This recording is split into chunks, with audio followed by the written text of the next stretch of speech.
무엇보다도 하나님의 뜻에 순종해야 합니다 라고 하는 제목으로 말씀드리려고 합니다.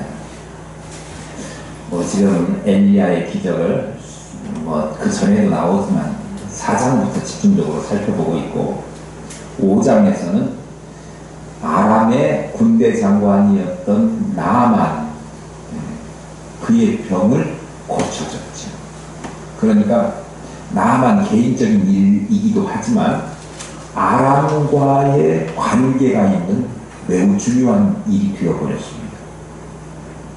그리고 나서 6장에 넘어오면서 지난주 오후 시간에 이 도끼가 이 도끼냐 그런 얘기는 아닌데 성경에도 도끼 이야기가 나오잖아요.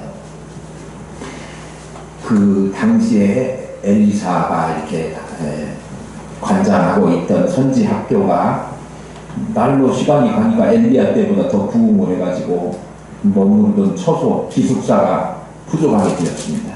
그러니까 너무 좁아서 힘드니까 기숙사를 새로 짓지요 이렇게 이야기를 해가지고, 당시 요단강 근처 리버뷰여서 거기로 간 거는 아니고요.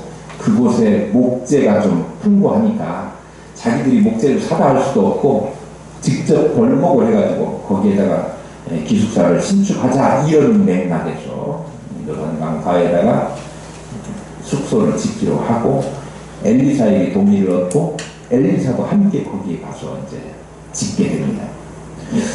나무 벌목을 해야 되지 않습니까? 벌목을 하는데 벌목할 때 사용되는 도구가 그 당시에 청동기에서 철기로 오는 그 시점이었거든요. 그러니까 철기 제품이 있긴 한데 매우 귀중해서 아무나 가질 수가 없었고 값이 비쌌습니다. 오늘날도 좋은 연장들은 값이 비싸잖아요. 또 새로운 것들 나오면 되게 비싸죠. 당시에 쇠도끼 하나가 그렇게 비싸고 아무도 갖기가 여유롭지 않은 그런 거였는데 보니까 빌려왔더라고요. 그 빌려왔다라고 하는 표현을 우리식으로 보니까 그냥 살짝 넘어갔지만 원어 성경을 보니까 구걸하다시피 해서 빌려온 거예요. 안 빌려주려고 하는데 우리 형편이 어렵고 힘들고 그런데 제발 빌려주세요 해서 사정해서 빌려왔단 말이죠. 요즘 연장이 그렇게 많아도 사실 일하는 인부들이 지난주에 제가 말씀드렸죠. 죄송합니다. 마누라는 빌려줘도 연장은 안 빌려준다. 일하는 사람들이 그렇게 연장을 소중하게 생각하는 거예요. 근데 당시에 그렇게 도끼를 빌려왔는데 공교롭게 그 물가에서 왜 도끼질을 했을까요? 이 도끼가 산에서 했는데 물까지 날아갔는지는 모르지만 물로 빠지게 됐어요. 그러니까 이거 이제 큰일 났지 않습니까? 찾는 게 보통 일이 아니잖아요. 그러니까 그 빌려와서 이제는 그거 못 갚으면 당시에 동해보복법 또는 뭐 배상도 똑같이 해야 되잖아요. 도끼를 빌려왔는데 잊어버리거나 뭐 손상을 시켰으면 그대로 물어줘야 되는데 이 선지생들은 그걸 갚을 능력이 없어요. 갚을 능력이 있거나 도끼 살 돈이 있었으면 그 아선소리 안 하고 자기가 샀을 겁니다. 근데 살 능력이 없어요. 당시에 못 갚으면 어떻게 된다고요? 그 전에 엘리사에게 그 은혜를 입었던 사람 중에 뭔 일이 있었냐면 선지생도가 하나 죽고 과부가 됐는데 아들 둘만 남겨놓고 자기 남편을 죽었어요. 이게 어떻게 해요? 빚이 잔뜩 남아있는데 그 빚 못 갚으면 어떻게 한다고요? 애들이 종으로 팔려갈 위기에 처했잖아요. 당시에는 도끼값을 못 물어내면 자기 신분이 무슨 뭐 여호와의 하나님의 선지생도 그거 고사하고 해보지도 못하고 종으로 팔려갈 그런 위기에 처해 있다 그런 이야기죠. 그러니까 이제 그걸 잊어버린 사람은 땅이 꺼져라 걱정이 된 거예요. 그러니까 엘리사에게 아뢰되 이렇게 기록이 되어 있죠. 엘리사가 그 도끼 잃어버린 것을 어떻게 했어요? 나뭇가지를 던져가지고 떠오르게 했어요. 무슨 마술을 부린 거 아니죠? 하나님의 능력은 능치 못함이었고 물보다 비중이 훨씬 높은 그 도끼를 물 위로 떠오르게 하셨단 말이죠. 그러니까 그 도끼가 떠올라서 다시 찾게 되었으니 얼마나 다행스러운 일이에요. 한 개인의 인생 끝장날 경제적인 몰락을 가져올 만한 대단히 위기의 사건을 그 이적을 통해서 여러분들은요, 도끼 이거 별거 아닌 것 이렇게 생각해가지고 별로 감동들이 없으신데요. 당시에 그 사람으로 자기가 한번 가보세요. 그러면 이 도끼 잃어버렸다가 떠오르게 해서 다시 찾은 것은 기적 중에 기적인 거예요. 인생에서 그보다 더 큰 두고두고 이야기할 만한 기적인 거예요. 그런데 그 일이 있고 난 다음에 오늘 본문에 무슨 내용이 나오느냐 그러면 다시 아람하고 연결된 내용이 나와요. 아람이 쳐들어와요. 쳐들어오는 게 아니라 군사들을 매복시켜놓고 왕이 지나갈 때 거기서 갑자기 일어나가지고 테러를 해서 왕을 죽여라 뭐 이런 작전명이 떨어진 거예요. 저는 이 대목을 읽으면서 좀 의아한 내용이 두 가지가 있어요. 뭐냐 그러면 오늘 그 지난주 오후에 살펴본 내용이 왜 갑자기 아람의 이 군대 장관 나하만을 살려줬는데 고쳐줬잖아요. 고쳐주고 계속해서 이런 일이 있었는데 불구하고 아람의 베나다시 북이스라엘을 쳐들어왔다고 이렇게 연결됐으면 좋을 텐데 그렇지가 않고 전혀 상관없는 내용을 이 사이에다가 끼워놔서 6장 1절에서 7절까지 기록하고 있을까? 이게 의문이에요. 곰곰이 생각을 해봤는데요. 다른 게 없어요. 큰 문제잖아요. 국가의 한 그 장관인데 그 사람이 나라를 다스리고 이렇게 유능한 사람이지만 개인적으로 가지고 있는 문제 나병이 있었어요. 근데 그게 개인적인 일에 멈추지 않고 대단히 국정의 운영을 미칠 만한 큰 일로 여겨졌던 거지요. 뿐만 아니라 그 일이 계속해서 연속성상에서 좋은 영향력을 줘가지고 아람과 북이스라엘 관계가 소원했고 적대적이었는데 그게 해결이 되면 좋았을 텐데 그렇지 않은 그래서 국가가 베나다시 북이스라엘을 침범하는 그런 일들을 하게 된 큰 일 가운데 이 도끼 사건이 들어가 있단 말이죠. 개인적인 지극히 개인적인 한 개인의 문제를 거기 기록하고 있어요. 그러니까 제 생각에는 어떤 생각이 드느냐 그러면 정말 큰 국가적인 또 지위가 높은 사람들의 문제나 일 이런 것들에 하나님께서 관여하신다. 분명한 사실이죠. 나라의 일도 한 나라의 일을 뭐 대통령, 국정 지도자가 다 하는 것 같지만 사실은 베나다시 북이스라엘을 침범하려고 북이스라엘 왕 여호람을 죽이려고 그렇게 작전을 세웠지만 죽이지 못해요. 왜? 하나님께서 어디에 있는지를 엘리사를 통해서 알게 하셔서 그걸 피하게 오늘 본문이 그 내용이거든요. 그러니까 한 나라의 운명이나 왕이나 또는 재상이나 이런 사람들이 아주 중요하고 큰 일, 이거는 당사자들이 계획하고 뜻한 대로 흘러가는 것이 아니라 이 모든 일, 심지어 역사의 주관자, 이거는 역사를 주관해 가시는 분은 여호와 하나님이시다라고 하는 사실이 분명하지요. 그런데 뿐만 아니라 그렇게 큰 일에만 여호와 하나님이 관심이 있으신 것이 아니라 우리 사소한 소시민들이 해결해야 될 아주 사소한 문제처럼 보여지는 도끼 잃어버린 일까지도 하나님 관심을 가지고 다 그에게 필요한 대로 은혜를 베푸시는 하나님이다 라고 하는 것을 보여주기 위해서 이렇게 기록했다. 저는 머리가 거기까지밖에 안 돌아요.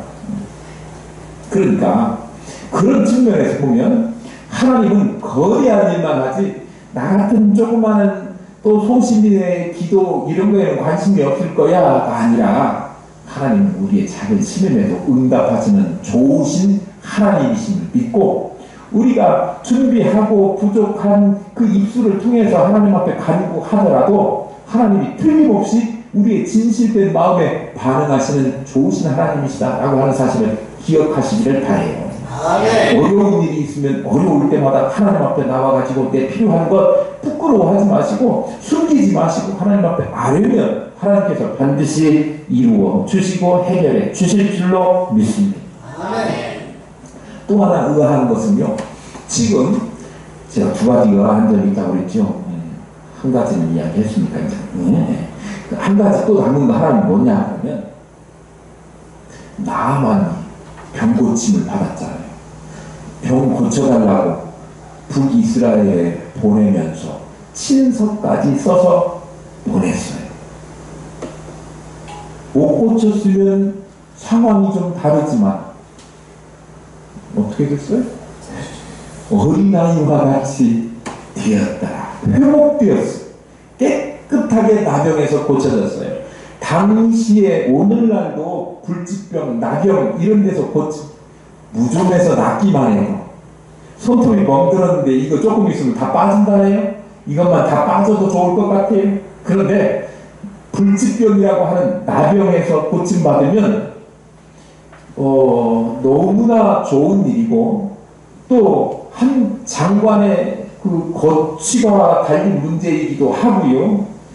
그리고 친히 그 친서를 써가지고 이스라엘까지 아람의 왕 베나다시 그렇게 했었으니까 그러면 병이 고쳐져서 돌아갔으니 이제는 관계가 옛날하고는 달라져서 우리 장관을 고쳐줬어. 대가도 없이 선물도 그렇게 많이 갖고 갔는데 안 받았어. 뭐 이러면서 그러면서 서로 조금 소원하는 거 있어도 괜찮아요. 이렇게 양보해주고 이해해주고 그래야 될 것 같은데 오늘 본문에 보니까 아람 왕이 북이스라엘 그 왕을 죽이기 위해서 테러를 계획하면서 여기에다가 진을 치고 거기 내려가고 있다가 지나가면 해버려라. 거시기 해버려라. 그렇게 이야기를 했습니다. 8절 보겠습니다. 그때에 아람 왕이 이스라엘과 더불어 싸우며 그의 신복과 의논하여 이르기를 우리가 아무데를 진짜 하였더니 그렇게 됐어요. 이상하죠. 정말 이렇게 관계 회복해야 되는 거 아닙니까? 양국 간의 갈등이 해소되고 그래야 되는데 이방인인 나아만을 치료해서 돌려보내줬는데 이스라엘 선지자가 차별 없이 다른 나라 재상임에도 불구하고 그를 고쳐줬는데도 불구하고 다시 쳐들어온다는 게 좀 이해가 가지 않는데 이거는요 오늘날도 마찬가지 아닙니까? 우리가 어디가 수행하면 그 나라가 적대관계에 있다고 할지라도 거기 뭐 보내죠? 생수도 보내고 옷까지도 보내고 그러잖아요. 그러니까 인도적인 차원과 또 국방에 관한 문제는 차원이 다르게 진행되는 거다. 이렇게 이해해야 될 것 같아요. 투트랙이다 그런 말이죠. 군대 장관, 자국의 군대 장관의 나병을 낫게는 해줬지만 북이스라엘과 영토에 관한은 양보할 수 없다라고 그렇게 왕이 판단했고 그런 권한도 왕에게 있는 거죠. 그래서 적대적인 관계를 청산을 하지 못하고 호시탐탐 넘보고 있으면서 북이스라엘을 공격하기 위해서 신복들과 상의해가지고 어디 장소를 지정해주면서 진을 치도록 명령했습니다. 북이스라엘 입장에서 보면 너무나 불안하고 신경 쓰이는 일이지요. 만일에 아람의 공격을 막아내지 못했다면 매우 어려운 상황이 되었을 것입니다. 이번에는 아람이 그렇게 작전을 세웠지만 실패하게 됩니다. 그런데 이후에도 아람이 더욱 집요하고 강력하게 북이스라엘을 공격해가지고 북이스라엘은 정말 도탄에 빠지게 됩니다. 오늘 6장 밑에 부분에 보면 무슨 내용이 되냐면 아람이 재공격을 해와요. 그래가지고 사마리아 성이 포위돼요. 먹을 것이 없고 도탄에 빠지게 되니까 사마리아 성에 먹을 것이 없어서 자기 자식을 수육, 삶아 먹어요. 왜 내 자식은 내려가고 삶아 먹었는데 네 자식은 안 내놓냐? 뭐 이런 싸움이 벌어진다니까요. 이게 말이 됩니까? 근데 그런 일이 생겨버렸다고요. 토탈이 빠지게 되는 거예요. 나라가 이렇게 엉망진창이 될 수 있는 일이지요. 그런데 왜 그렇게까지 아람이 계속해서 공격을 하고 끊임없이 주변의 나라와 대치 상태를 이루게 되느냐? 이유는 명확하다고 생각합니다. 저는 목사이기 때문에 영적인 면에서 이 현상에 대해서 답을 찾아야 되잖아요. 북이스라엘 왕과 백성들이 북이스라엘로 나눠진 것도 하나님께 불순종했기 때문인데, 그 이후에 여로보암으로 나답으로 뒤에 쭉 그리고 그 뒤에 아하시야, 그리고 여호람에 이르기까지 악한 왕들의 행진이 계속되고 있는 거예요.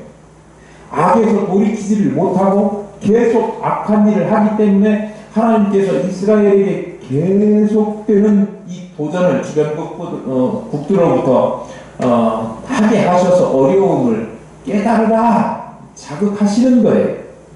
그런데도 불구하고 죄를 회개하지 않고 끝까지 고집하면서 이 길로만 고집했기 때문에 아람과의 관계가 회복될 수 있는 여지가 있었음에도 불구하고 그것이 회복되지를 못하고 계속해서 침략하는 쪽으로, 나라가 어려운 쪽으로만 이행됐다, 그런 이야기.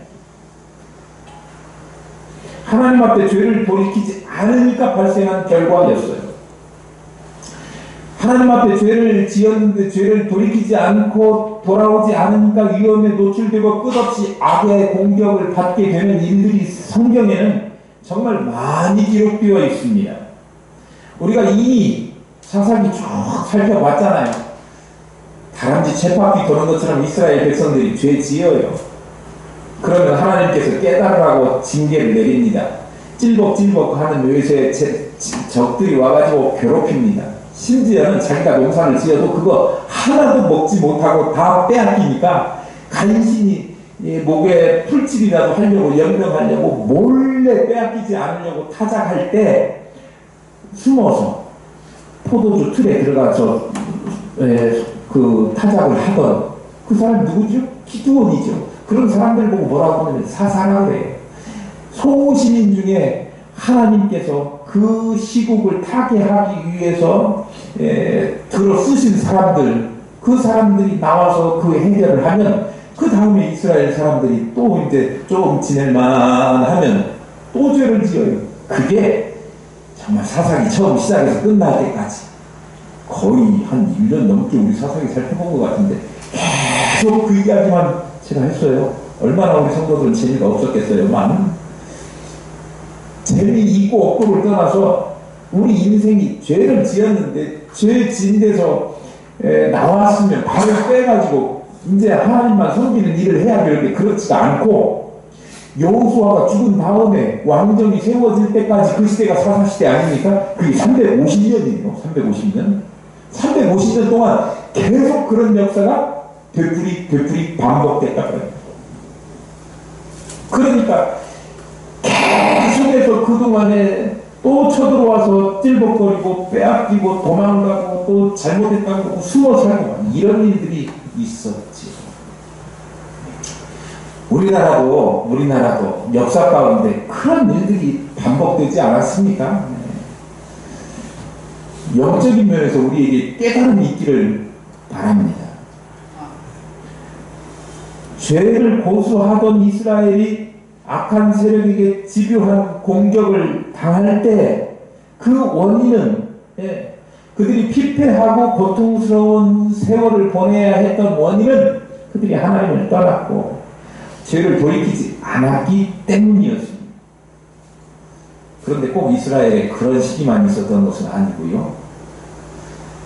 원수들의 공격이 멈췄을 시절이 있었다라고 하는 거예요. 그러면 언제 멈췄을까?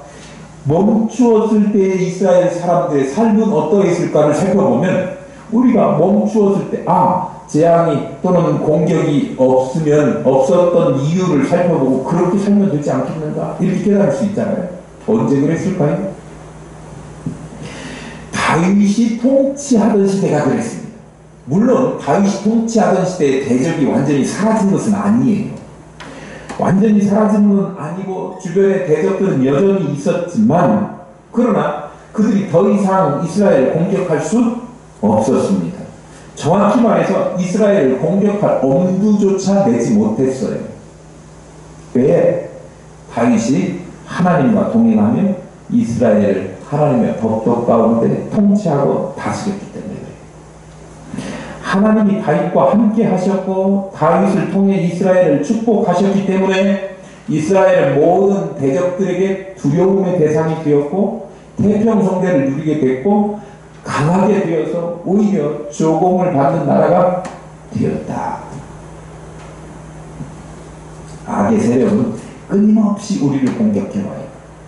선을 행하고 의를 행한다고 해서 악의 세력이 우리를 공격하지 않는 것은 아닙니다. 그러나 우리가 의를 행하고 또 죄에 빠지지 않고 하나님의 말씀대로 살아가면 악한 세력들은 쉽사리 우리를 공격하지 못하는 거예요. 깨어있는 것, 그걸 이야기하는 거지요. 왜 공격하지 못할까요? 악한 세력과는 비교할 수도 없이 강하신 하나님께서 우리에게 능력을 주시고 우리를 보호하시기 때문입니다. 우리 살면서 우리에게 오는 문제와 어려운 일들, 계속해서 내가 공격당하고 있다고 하는 그런 느낌을 받으실 때 우리가 한번 돌이켜 보아야 합니다.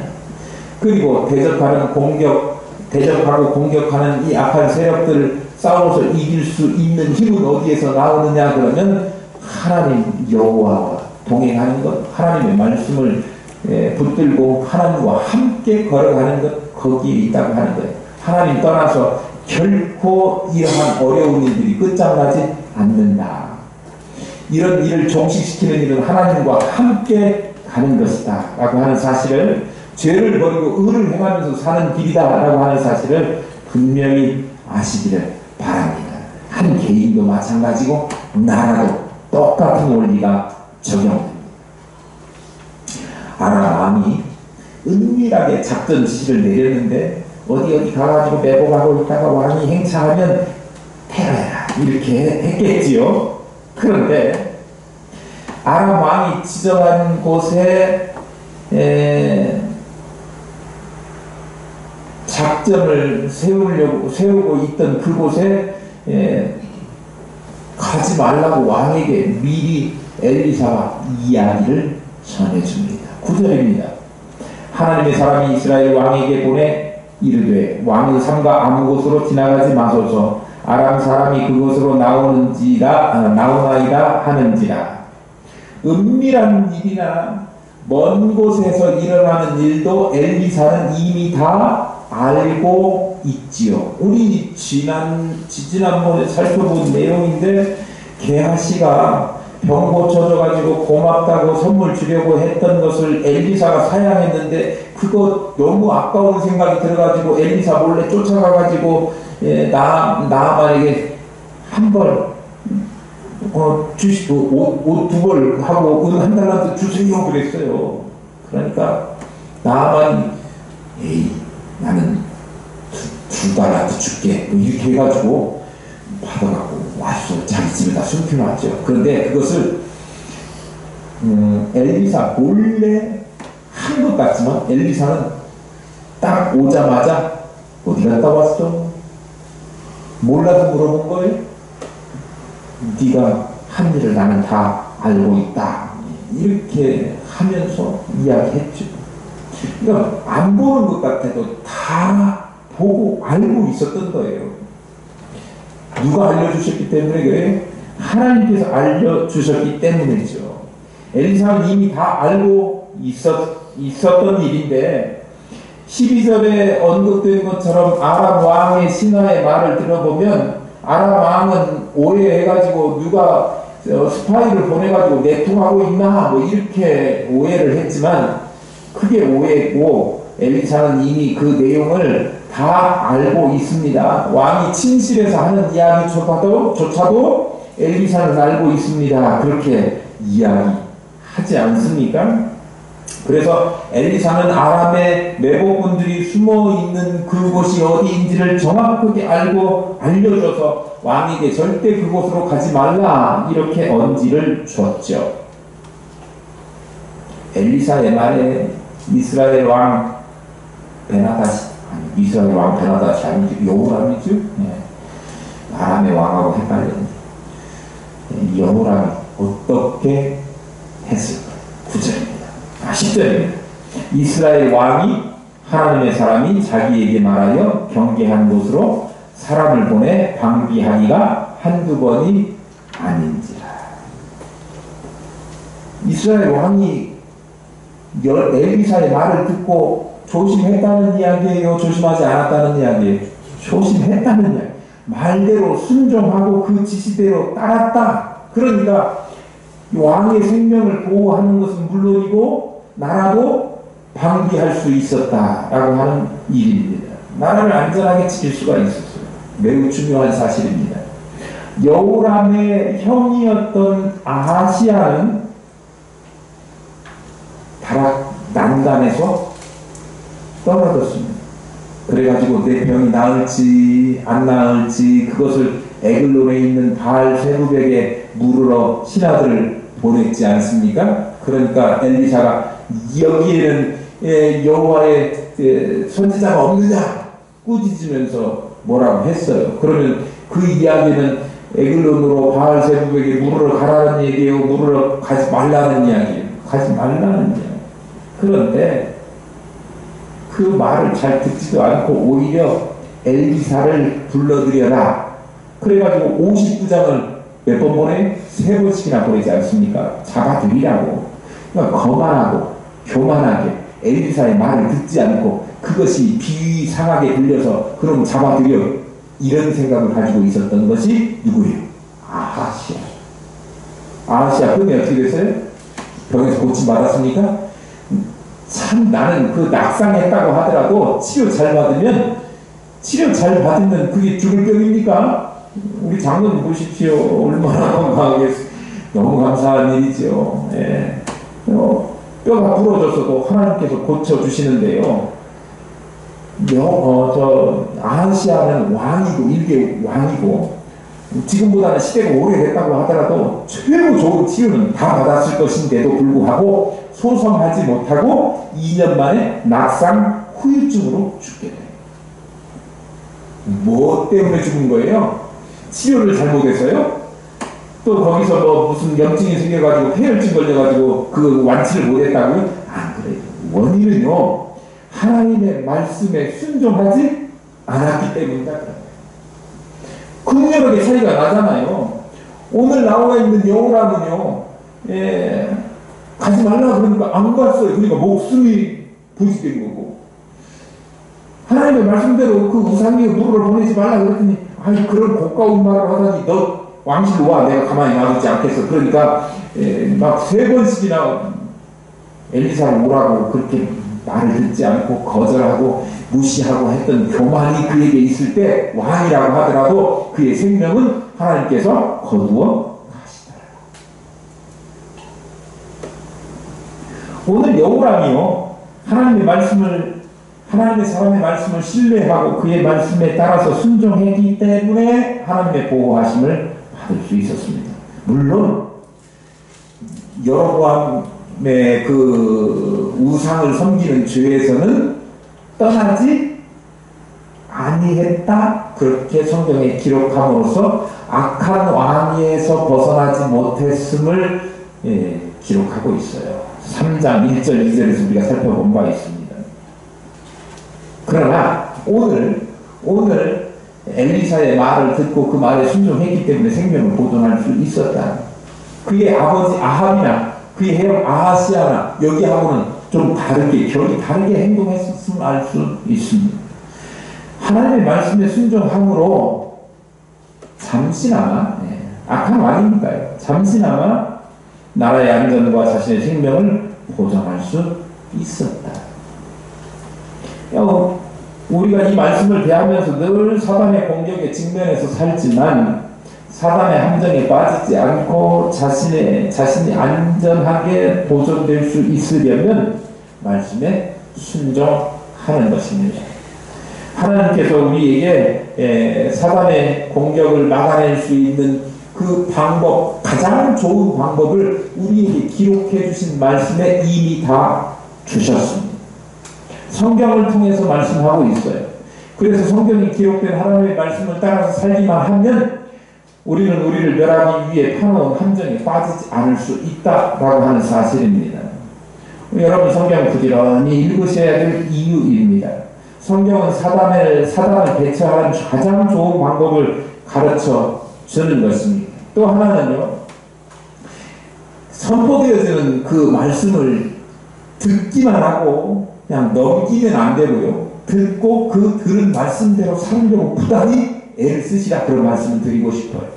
교회에 갔다 왔다 이것이 신앙생활이 아니고요. 교회를 출석해서 선포되어지는 하나님의 말씀을 들었으면 그 말씀대로 살려고 노력하고 애쓰고 힘쓰는 것. 그래서 선포되어지는 말씀에 내 뜻을 적고 그 말씀에 순종하는 것, 이것이 신앙생활이거든요. 그렇게 할 때 하나님께서 우리를 안전하게 보호하시고 인도해 주시는 그 은혜를 주실 줄로 믿습니다. 아멘. 아람 왕 베나닷이 여러 차례 한두 번이 아닌지라 그런 거 보니까 정말 여러 번 그렇게 시도를 했던 것을 볼 수 있습니다. 그런데도 실패했지요. 엘리야를 통해서 이미 그런 작전이 들통나게 하셨기 때문에 아람 왕 베나닷은 작전이 실패하게 되었습니다. 그러자 신복들을 의심했죠. 내통하는 스파이가 있다. 그러나 신복 중에 하나가 자신의 신복들까지 의심하는 아람 왕에게 엘리사의 영적 능력을 알려주죠. 11절 12절에 보면 이러므로 아람 왕의 마음이 불안하여 그 신복들을 불러 이르되 우리 중에 누가 이스라엘 왕과 내통하는 것이 내게 말하지 아니하느냐 하니 그 신복 중에 한 사람이 이르되 우리 주 왕이여 아니로소이다. 오직 이스라엘 선지자 엘리사가 왕이 침실에서 하신 말씀을 이스라엘의 왕에게 구하나이다 하는지라 그랬습니다. 신복이 누가 그 이야기를 했는지는 잘 모르겠어요. 혹시나 나만이 아닐까 그런 생각도 들죠. 왕에게 있어서 군대 장관도 신복이니까요. 가장 신뢰받던 사람 아닙니까? 그래가지고 나아만이 북이스라엘 와가지고 병고침을 받았으니까 엘리사에 대해서 이미 알고 엘리사의 능력도 다 알고 있지 않았겠습니까? 그러니까 그가 말했을 가능성이 하나 있고 나아만이 아니면 또 다른 사람의 신복들 중에 누군가가 엘리사에 대해서 잘 알고 있는 사람이 엘리사는요. 우리들 중에 스파이가 있는 게 아니고 엘리사는 모르는 게 없습니다. 하나님이 그에게 능력을 주셔서 다 알게 하십니다. 물론 엘리사가 아는 것이 아니고 하나님이 알게 아시는 거죠. 그렇게 이야기하는 거예요. 침실에서 일어나는 일까지도 알고 있다. 그렇게. 사실 침실은 은밀한 장소 아닙니까? 그래서 은밀한 대화를 하더라도 누구도 알 수 없는 장소가 침실이라고 알려진 거잖아요. 우리 사람들이 침실에서 한 이야기는 절대 새나가지 않을 비밀 이야기다. 부부 사이에 누가 그 약속을 깨고 다른 사람에게 이야기하겠습니까? 그러니까요. 그런데 그런 말이라도 엘리사는 알고 있다. 이렇게 이야기를 한 것 아닙니까? 사람들은 조금만 떨어져도 잘 못 알아듣는 경우가 많아요. 전화기를 귀에다 바짝 대고 어떤 때는 못 알아듣는 때가 많이 있습니다. 그런데 하나님은 못 알아들으시는 일이 없으시고 말이 없으시고 우리는 남의 말 알아들으려고 도청장치를 개발해가지고 막 청와대에 가도 도청장치 해놨다고 그런 일이 한동안 시끄러웠던 적이 있어요. 얼마 전에. 하나님 도청장치를 해놓지 않으셔도 사람의 속 마음까지도 다 아시는 하나님 아니십니까? 인간의 생각까지도 가장 은밀한 곳, 그곳에서 하는 것조차도 하나님은 다 아시는 분이시라고 하는 사실을 성경은 증거하고 있습니다. 그래서 우리 인생들이 하나님 앞에서 벌거숭이와 같은 존재인 거예요. 감출 수가 없어요. 그런데 하나님이 없다라고 생각하는 어리석은 사람들은 그 모든 것을 다 알고 있는 그 하나님 앞에서 버젓이 그걸 잊어버리지도 않은 하나님 앞에서 범죄하고 잘못하고 잘못 살고 있다는 이야기예요. 흔히 정치인들이 내가 하는 것을 국민들은 잘 모를 것이다 이렇게 생각하기도 합니다. 국민들이 왜 몰라요? 여러분 모릅니까? 그러니까 정치인들은 어떻게 해야 되느냐면 국민들이 다 보고 있다, 국민들이 다 알고 있다, 마치 우리가 어떻게 하는 것처럼 하나님은 우리 속마음까지도 다 들여다보고 계신다라고 하는 생각으로 나라를 다스려야 된다고 가르쳐주는 거예요. 우리 마찬가지입니다. 우리도 하나님 앞에 살 때 캄캄한데 누가 온다고 하나님께서 모르시지. 그렇지 않다. 언제나 우리의 삶이 하나님 앞에서의 삶이어야 되고 그 하나님이 원하시는 그 말씀에 따라서 사는 삶이어야 한다라고 하는 것.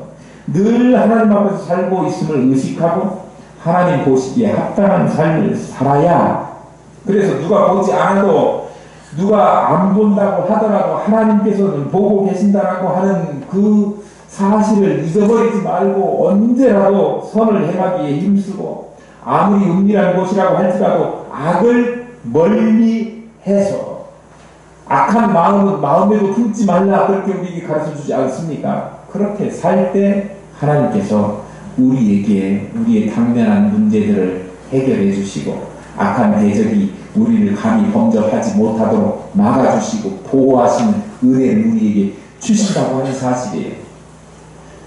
귀한 이 말씀을 마음속에 새기시고 한 일주일 동안 지내는 동안에 우리가 이 말씀대로 살아보시기를 바랍니다. 그런데 더 중요한 것은 이보다 훨씬 더 정말 오늘 본문의 주제요 그리고 본래 내용 오후 시간에 된다는 것 기억하시기를 바랍니다. 우리 자리에서 일어나실까요? 우리